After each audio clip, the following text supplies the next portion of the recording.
Hey there. Have you ever delved into the history of the First Nigerian Republic? It's such a fascinating topic, don't you think? Absolutely.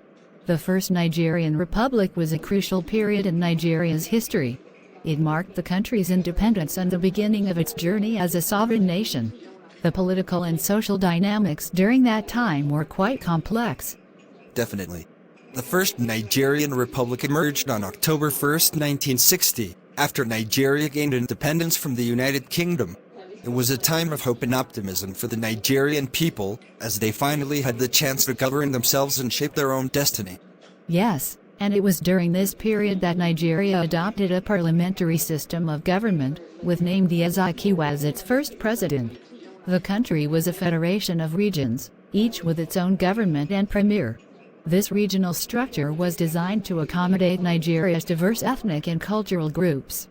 Right, and those ethnic and cultural diversities also posed challenges. The major ethnic groups at the time, the Hausa, Fulani, Igbo, and Yoruba, had to find a way to work together in the spirit of nationalism and unity. Managing these differences was crucial for the stability of the newly independent nation.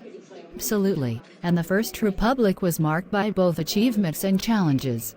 On one hand, there were significant infrastructural developments, educational advancements, and economic growth.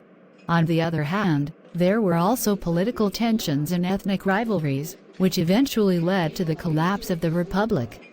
Yes, those tensions eventually culminated in the Nigerian Civil War, also known as the Biafran War, which took place between 1967 and 1970.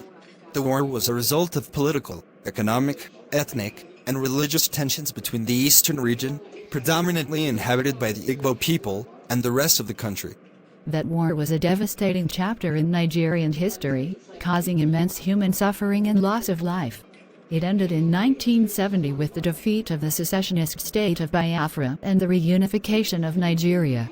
The scars of the war still influence Nigerian society and politics today. Absolutely. The aftermath of the war had a profound impact on the country. It led to efforts towards national reconciliation and the introduction of policies to promote unity and diversity. It also highlighted the importance of addressing economic disparities and ensuring equitable development across all regions. Right, and the lessons learned from the First Nigerian Republic and the Civil War have shaped Nigeria's approach to governance and nation-building in subsequent years. It's crucial to understand this historical context to comprehend the challenges and opportunities that Nigeria faces today. Definitely, the First Nigerian Republic serves as a powerful reminder of the complexities of nation-building, especially in a diverse and multi-ethnic society. It's a testament to the resilience of the Nigerian people and their ability to overcome challenges in the pursuit of a united and prosperous nation. Absolutely, and it also emphasizes the importance of promoting dialogue, understanding, and tolerance among different ethnic and religious groups. Acknowledging and celebrating Nigeria's diversity while fostering a sense of national identity is key to ensuring a harmonious and prosperous future for the country. Well said. The First Nigerian Republic and its subsequent challenges have left a lasting legacy, reminding us of the importance of unity, peace, and cooperation in building a strong and vibrant nation. It's a history that continues to shape Nigeria's identity and aspirations in the global community.